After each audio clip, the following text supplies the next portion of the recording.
So this is my goal for everyone, really is happy, healthy, and retired.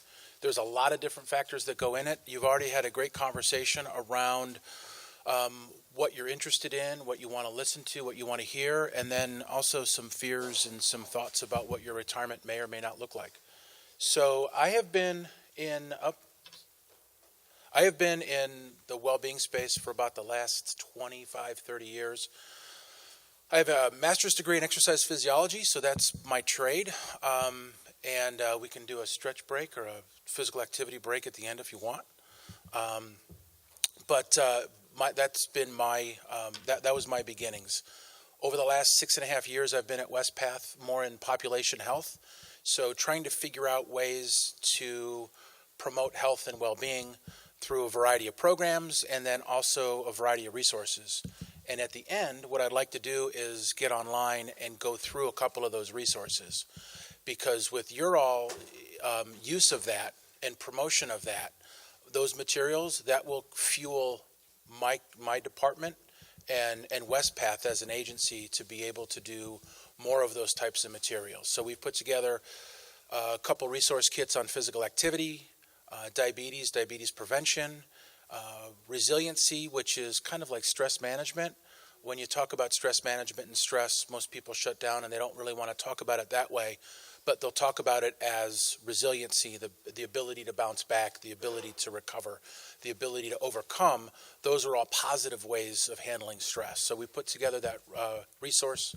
That should be posted in the next couple of days, if not by the middle of next week. So I'd like to actually jump into that and show you where all those resources are listed at.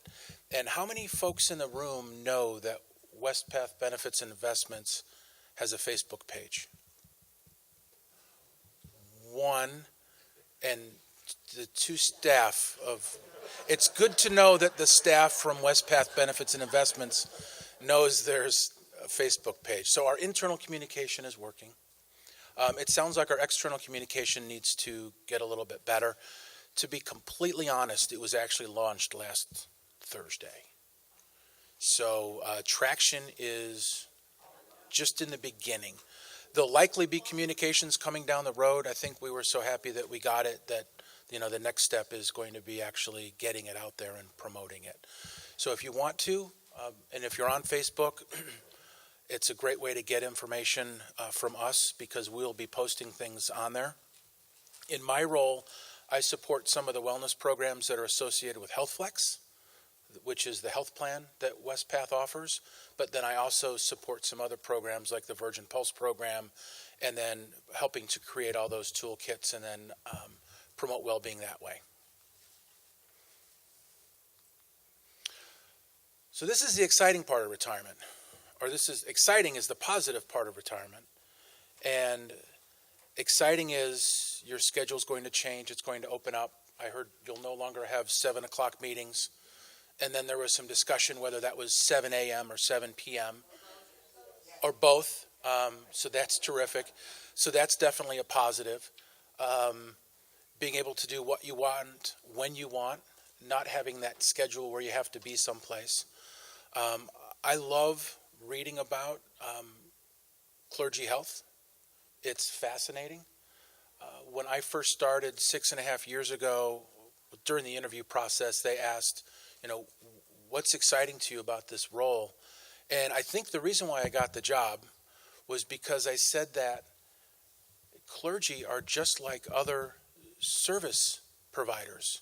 They put themselves absolutely last. They take care of the congregation. They go late night to the hospital. Unfortunately, they have burials and services to go to there. Your demands on your time are infinite, but you only have 168 hours in a week, and they get partitioned out to other folks. And you might not have enough time at the end of the week, at the end of the day, to actually engage in physical activity, something fun. So that's really, really fascinating to me. The book that I'm reading now is called Fractured Health. I could share the title with you and show you what the book looks like. I was actually going to bring it up, but it's fascinating. It talks about clergy health and kind of why we are where we are with clergy health. With HealthFlex, we actually take a look at a variety of different factors And for those clergy that are in our health plan, we have more folks that are overweight. We have more folks that are obese. We have higher hypertension rates. We have higher metabolic rates. Metabolic syndrome, which is just a collection of a certain number of risk factors, high blood pressure, cholesterol, things like that. They're really at a position where we really need to start focusing on that.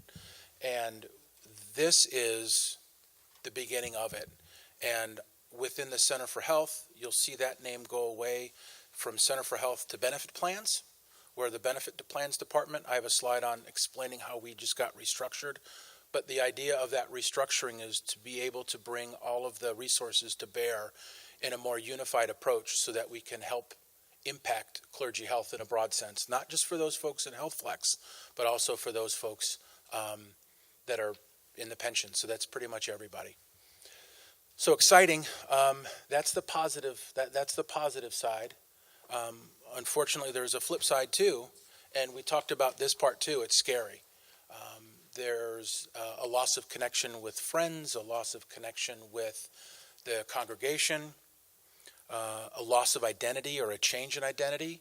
So when we talk about scary, it seems like we talk about the change, using the change word or the loss word. You're losing something.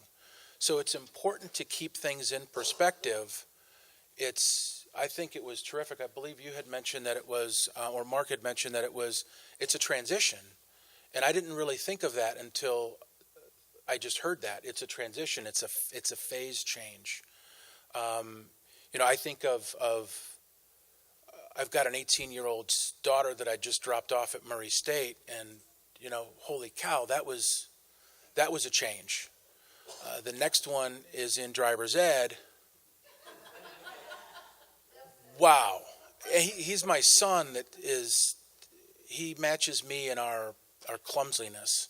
So to see him behind the wheel as me, oh my. So there are scary things in life. I think retirement can be viewed that way. My wife and I have begun talking about the plan for what it's going to look like for him to drive. I think to handle the scary in retirement, I think there needs to be a plan for that. And then as you go along, that plan may have to change. I don't think retirement is a transition where it's going to be static. I heard that there's a kinetic period, and then there's a slowdown period, and then there's a no period. There might be a plan or a plan for each of those different phases. But retirement can be full of possibilities. And there's two key ingredients, really, that will help drive the amount and the kind of possibilities that you may have in retirement. One of those is your health. And healthcare these days is really complicated. It's unlikely it's going to get simpler in the short term.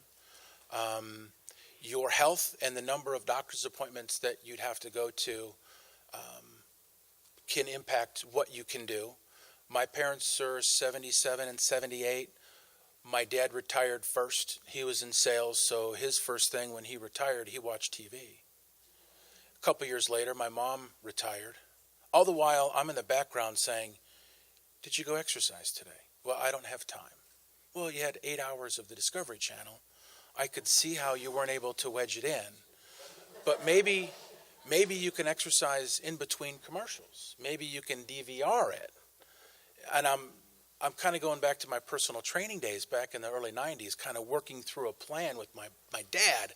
"Pops, you got to get more physically active. There's no way around it." Once my mom retired, he now had other things to do besides watch the Discovery Channel. So that's terrific. My mom's a Eucharistic minister. Every Tuesday she goes to the local hospitals and takes care of that. She loves that, really connects with that. So now there's other activities. They're involved in the church more, which is remarkable for my pops because he didn't really go to the church that often pre-retirement. But they're now in a very kinetic phase. And my only concern is they're not taking time for themselves, and they're not prioritizing time for themselves. They need to be able to say, you know what, at 9 o'clock I'm going to exercise. And my selfishness is that I want to see them prioritize that they add in physical activity, and they make sure that they eat healthy and all the other things. So with retirement, it's your health and your wealth. Both of those can combine together to open up more possibilities, open up more doors, travel. Both of those together, being robust in both of those areas, can help add to your list of possibilities. And I'm preaching a little bit on physical activity. I apologize, I can't help it. There's a research study that I found in grad school that really hit home to me. And actually, I just sent it to my dad a couple days ago.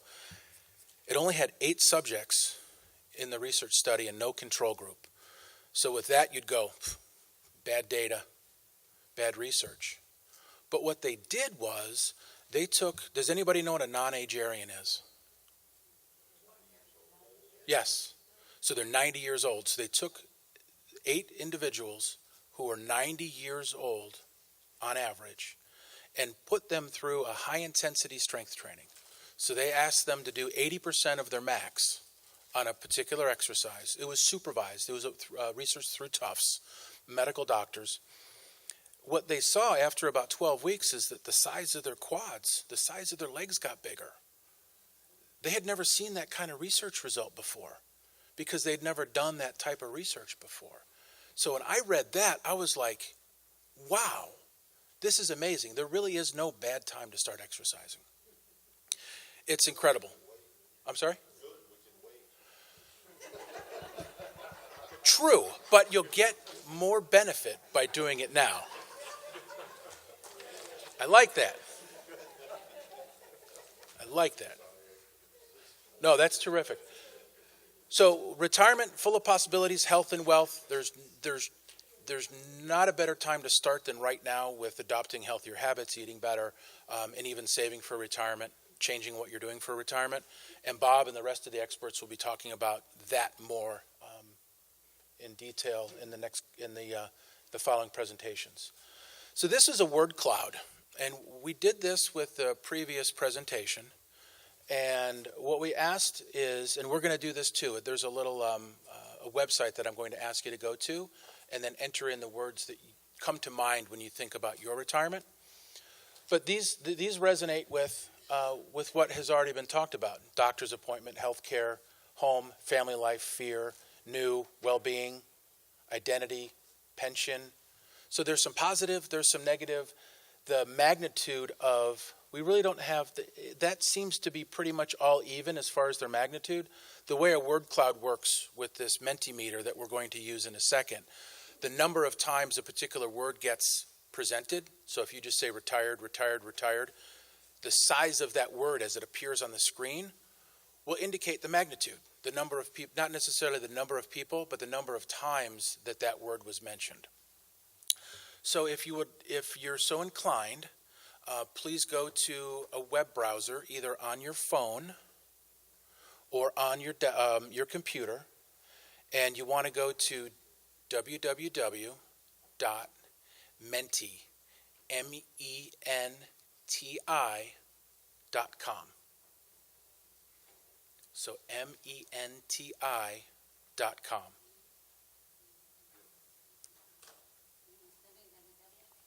Yes.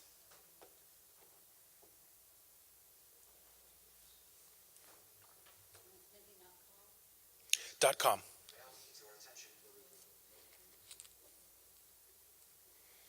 Okay, and then once you're there, type in the number or the code 678237.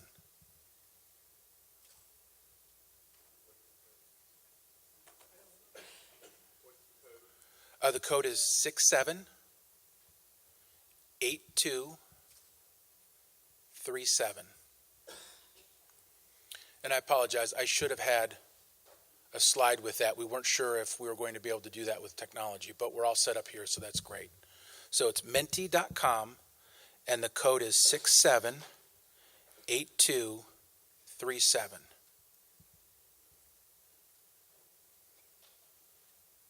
And then if you wanted to flip over to the screen.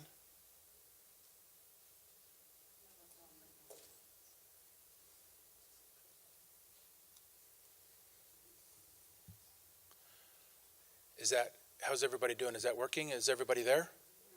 No? Yes, and then you could click submit.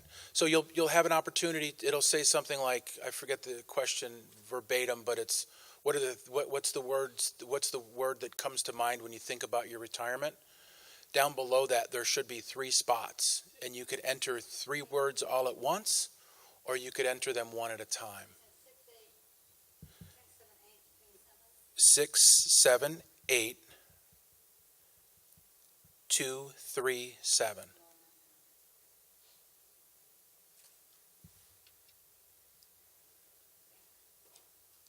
Fishing, cruising. So I have a question. Y'all live in Florida. Most folks come here to retire. Are you going to stay here when you retire? Yes? I think I will join you. I really do. I think I will join you. Oh, money. Look how big money is.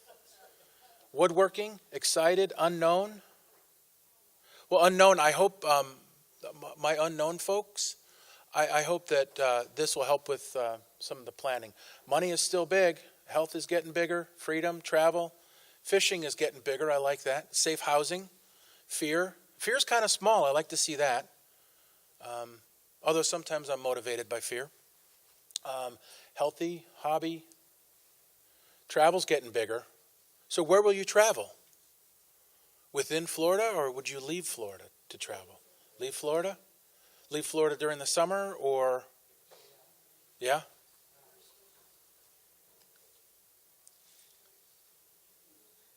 Excellent. Non-safe housing. Taxes, security. Irresponsible. There's Bob, did you enter that? You did Florida? Awesome. Health. Travel is still gigantic. That's awesome. Perfect. Exercise. Okay. Somebody is after my heart. Anxiety. So there's a lot of positive and there's some concerning stuff. But I think with a plan, the positive, the negative can all be mitigated and at least planned for. Great. All right, we'll do this for a little bit longer. Restful. Restful should be larger. Let's get a little more hits on restful. West Path, good. No meeting. I like that. I have a question. Sure. Could you set up something like that for like a planning session at church? You have people start. Yes. All you need to do is go to mentimeter.com. That's the admin site, and they'll help you walk through that. I'm not sure if there's a membership or a cost with that. We actually borrowed a conference liaisons account to do this, but very much so. Great. Well, that seemed to work out very well. Are there any surprises up here for you, other than the one that you might have put up there?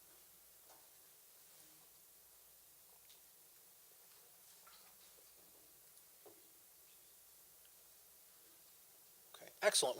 Could we toggle back to the presentation? So at WestPath, WestPath Benefits and Investments, we've been using a 5-component well-being model. The idea is that these 5 different titles, physical, financial, social, spiritual, and emotional, encompass the entire person's well-being. And each of these components are interrelated, and then they can influence each other. And not necessarily just physical to financial. You could have physical to spiritual or emotional to physical, so they could actually jump across or flow around. And so well-being is more than just physical health. When well-being first entered the workplace back in the 60s and 70s, the primary focus was on health and knowing your numbers, cholesterol, glucose, and also safety. So it was kind of born out of the manufacturing industries.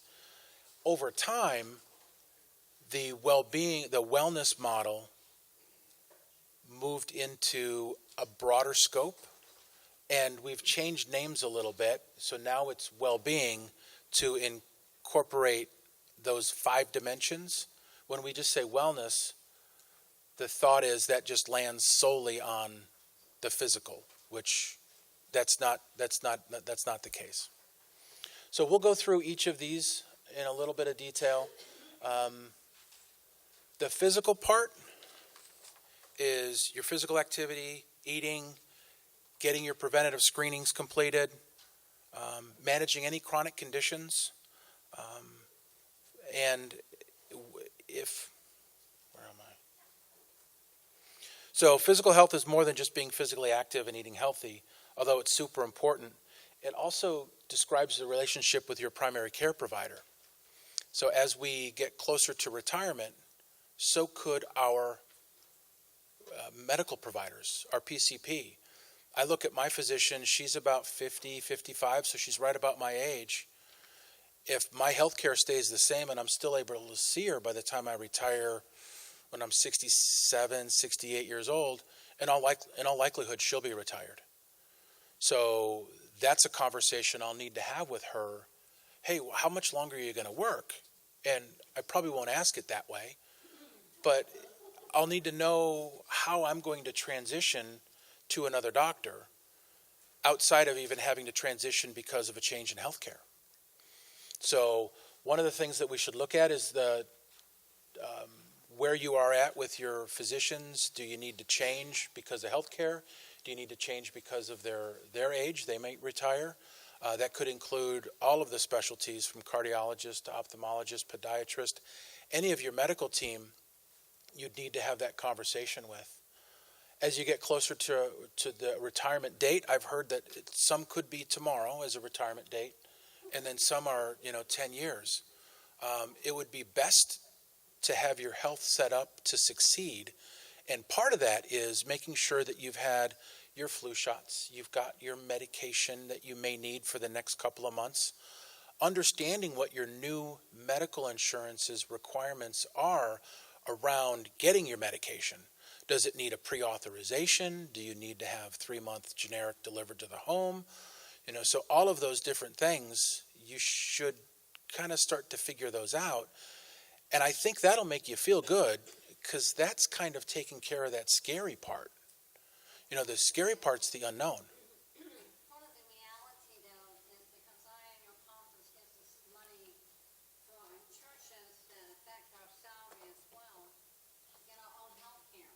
Okay. And I could not afford the health care I needed to have to go to the Mayo Clinic. Okay. It went from $900 a month to $1,800 a month. So I had to pay out of pocket $6,000 to go to Mayo, which I must do every year. Okay. And that's very frightening, because we no longer have the agency for the conference to be our advocate to help us be able to get what we need. And so it's very difficult when we talk about determining insurance coverage, because we find our own. Okay. Rather than having insurance in West Path find all. Okay. I understand now, and that can be definitely a challenge. And some of us would be relocating in retirement, so it leads to medical providers. Correct. And yes, and Right now, we don't get to choose where we live, but in retirement, we will. correct. And that's actually a great point. That actually adds another level into this physical part, is changing locations, not just across town or across the state, but to a new state.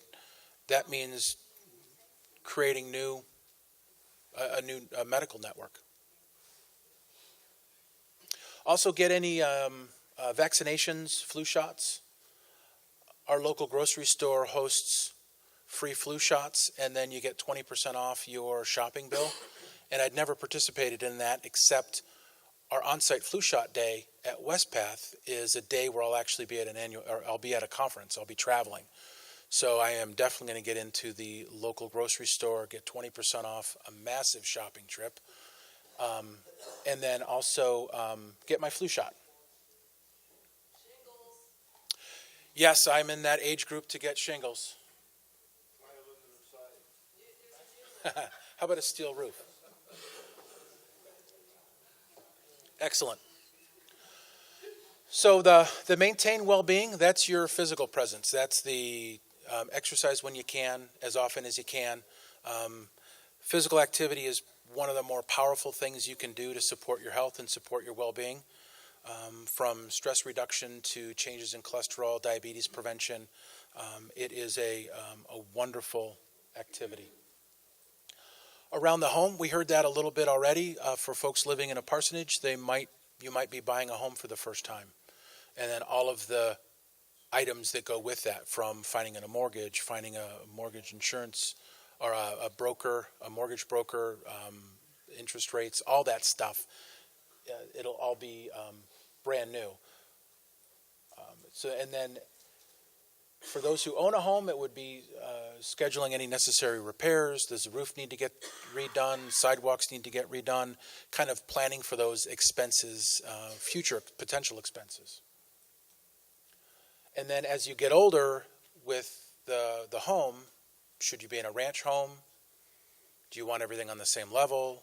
If it's a 2-story home, washer and dryer on the top floor, which would be ideal. Do you need more room? Do you need less room? If you have less room, then you might have fewer house guests. That might turn out to be a positive. And then the ability to care for the yard. What does the homeowners association take care of, or what would you need to take care of? And then what kind of tools would need to be done? What kind of tools would you need to take care of that lawn? So with planning, you could mitigate the scary. So the emotional dimension, the focus is on the awareness and acceptance of stressors and feelings, both positive and negative. And it's the ability to manage feelings, cope with stress, and adapt to change. And emotional, you'll probably also hear the term more often in the coming years as being termed resiliency. So that's basically the ability to bounce back from a stressor, the ability to recover. So for a retiring pastor, you'd notice that there's going to be a change in identity. You go from being called pastor to retired pastor. And what is that change in title going to feel like? What was it like the first time you were called pastor? And what do you think it'll be like the first time that you say that you are a retired pastor? So just something to consider. Family roles can change. You could be home more. That means you might be able to help out more around the house. That might also cause a conflict with your spouse. I know that when I try to do laundry, it usually ends in a discussion, and it ends with me not doing laundry. A secret, though? That's kind of my plan. Early on, I wrecked a sweater about 24 and a half years ago, and she still hasn't forgiven me. Being helpful isn't always being helpful. True. Look, it still fits. So your routine might not be the same. You're not going to church meetings, the 7 a.m. meetings, the 7 p.m. meetings. So how will you go about filling your time? For some folks, your identity might be rolled up into the church, and now you aren't there so much. You feel like you aren't needed. That could be a positive for some, but that could also be a negative for others. If you stay close to home, the new pastor might do things differently, and that might be positively looked at by the congregation, or make changes that you thought were necessary. They just needed a different voice. Just because you aren't in the pulpit anymore doesn't mean that your heart and ego isn't in the church anymore. Or if you move to a new community, the people might not understand kind of your history, your passion, or they might not understand who you are. I think we heard about that with Mark. The church that he goes to, he's anonymous, and he seems pretty content with that. I think that's pretty remarkable. So sometimes new retirees totally book their life after retirement, from trips, projects, friends, hobbies. That can also be a bit overwhelming after a while, and that might be a time to shift gears and reevaluate your plan and what you're doing. So retirement is different for everyone, and the idea is to find what's right for your unique plan. So the spiritual dimension, this focuses on your relationship and the activities that support and enhance these relationships, such as prayer, meditation, and worship. So spiritual health can bring an inner peace and contentment with you and your current situation. So from that standpoint, I think everyone in this room is in a really good position. So for years you've been a spiritual leader of a church, and just because that might end in a formal sense, it doesn't mean that the spiritual journey ends. It could actually be a time to enhance it. So determine if you're going to volunteer in the church. If yes, what does that look like? Or if you step away and just become a parishioner, what do you think that looks like? What will it be like to not go to church every day? That seems like I got a couple of deep breaths and a couple of lots of smiles. So that seems like that would be part of the exciting part, and not so much the scary slide. That's awesome.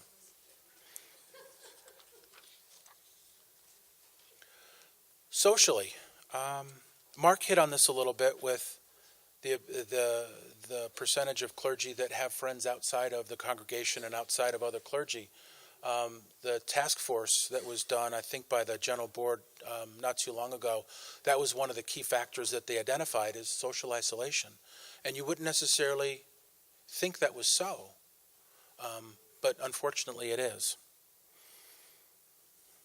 So the social part, the social dimension, focuses on maintaining healthy, supportive relationships with family, friends, and peers.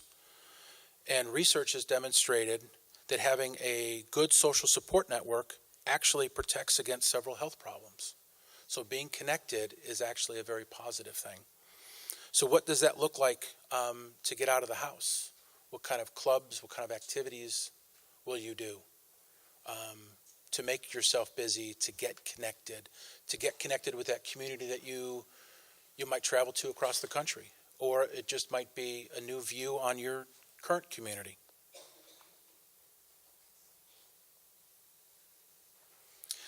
There's other possibilities as well, as far as volunteering, sharing your experience, a mentor program.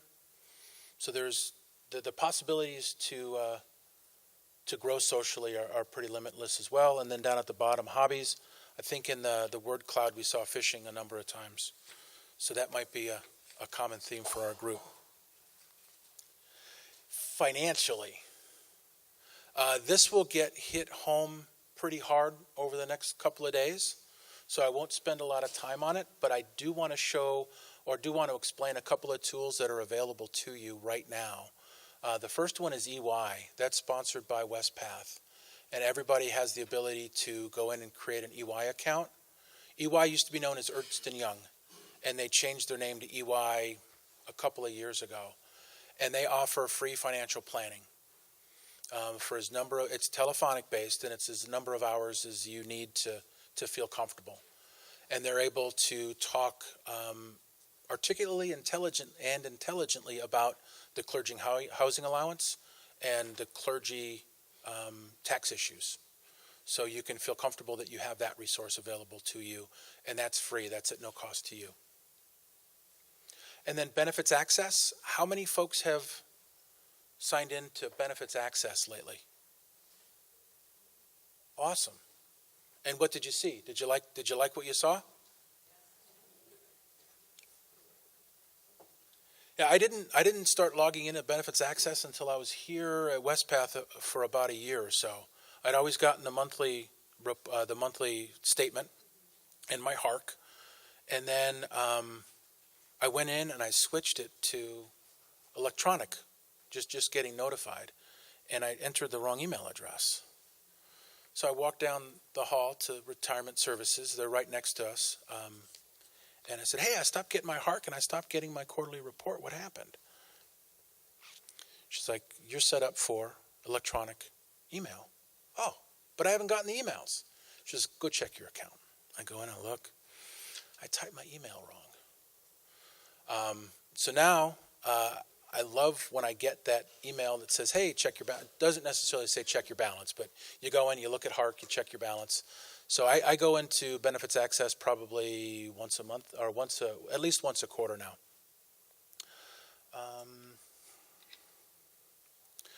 So another good tip would be to live on your new budget for a while and kind of see what that looks like. Maybe even run two budgets in tandem. So you're tracking what you're spending now and look at what those expenses would look like in your new budget.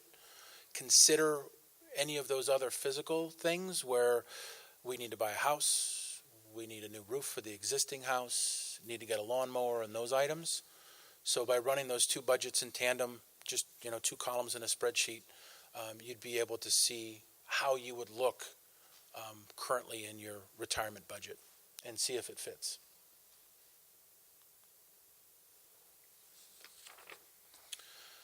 All right, so you need to be gentle. We talked earlier that this is a big change. It's a big transition, moving from active pastor to retired pastor.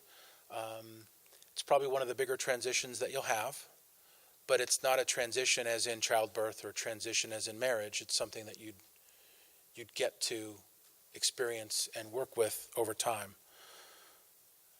So there are many different thoughts about retirement. Some people think it would be the best thing ever, and it seemed like there's a couple folks in here where that is the case. Some go kicking and screaming, and some it might cause just worry and a little bit of anxiety. So be gentle with yourself. Retirement is different for everyone. So you aren't going to be perfect in retirement, and it isn't going to be perfect. It's a journey, it's a personal journey, and no two retirements are alike. So you may need to set boundaries.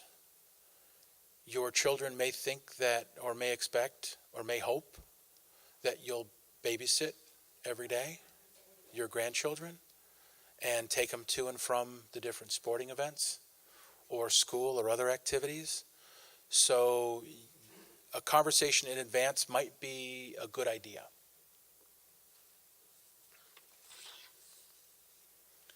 The next step is be fearless, but be fearless safely.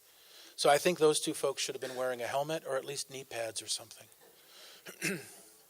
It's a great opportunity to learn new skills. Who has a bucket list? How many items are on your bucket list? 2, 3, 4? What you can afford? Yep. Back to one of the first slides. 10 things on the bucket list? That's awesome. That's awesome.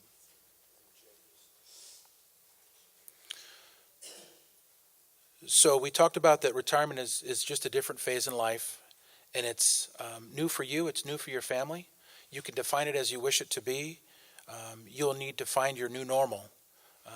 But get out, explore new opportunities, look for things that you have always wanted to do, and then go do them responsibly. So with some thought, some planning, some communication, the goal is to have a healthy, happy retirement. So this is a nice little diagram of our new benefits plans department. So in a minute, I'm going to show you the Center for Health website. And currently our web address is still Center for Health. The Center for Health, as of January 1 of this year, joined actuarial services. So all the folks that do all the financial projections for healthcare for us, for retirement projections, and then retirement services. Those are the folks that help with rollovers and the service around that. Benefit education would be, in part, Ronald and Bob. There's one other gentleman back at Westpath now. And then health, welfare, and well-being. All four of our departments joined forces January 1 because we're all participant-focused, and it is where we brought together so that we have the mass to help improve the customer service experience, as well as provide some programming and education around health, wealth, and retirement. So I think you had a chance to pick up a couple of items. There should have been the newsletter. So that newsletter is published quarterly. It's placed in a couple of spots. The primary spot is the Westpath Center for Health website. That newsletter can be shared with the congregation, and each quarterly newsletter, and I'll show you where all of this resides. The quarterly newsletter also comes with 2 bulletins, and those bulletins can also be shared with the congregation. So the idea is to try to provide usable information that can be put in place easily around health, financial, all 5 dimensions of health, to the clergy and also to the congregations. And then there's a document that says resources on it. It has actually a picture of me with longer hair. Down at the bottom of it, it's CR 5008. That's our resource guide. So that's everything that we have. That's most of what we have on the website in that print form. The really exciting part about that is all of that information is for you. So you could call up and say, hey, I would like 50 copies of CR 4731. We will print it out and ship it to you. Or you can pull it down and print it off yourself. They're all posted as a PDF. There are also a bunch of exercise videos, stretch break videos that you could play at various meetings. So when you're looking to fill time, and also impart well-being or wellness, physical activity, you can play those and you won't have to worry about leading those if you're not comfortable.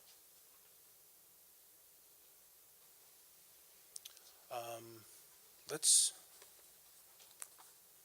me come in back.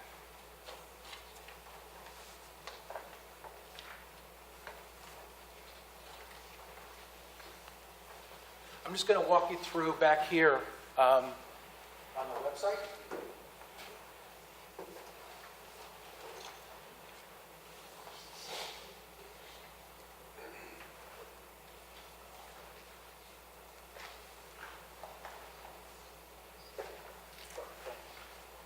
And if you have a laptop or a smartphone, you can follow right along and maybe bookmark some of these spots. So we're at westpath.org, and if you scroll down to the bottom, I just wanted to show you the entry point. On the lower right-hand side, that's the entry point for EY. So right there, you click that and then just follow through and set up your account. We had about 3/4 of the group logging in regularly to Benefits Access, which is terrific. Would love to get the other 25% going in there occasionally. And then, so this is our home page. To get to all the health information. We can't hear you here. Okay. Sorry about that. I'll come up. I'm going to navigate. What I'm doing is navigating to all the health information. So you hover over Center for Health. This will change to Benefit Plans Department in the future.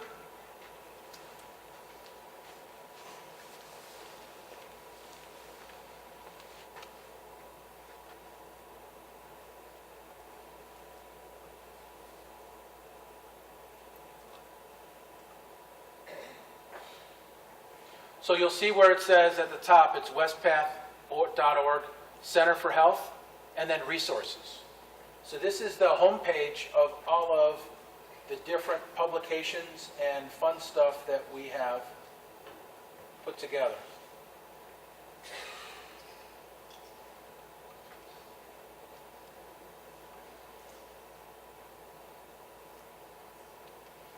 So the newsletter is located there. It's been, Get to this page. it is westpath.org. Oh, so it's not, there's not a link. Yeah. What we could maybe do is make these links available to you. So I hovered over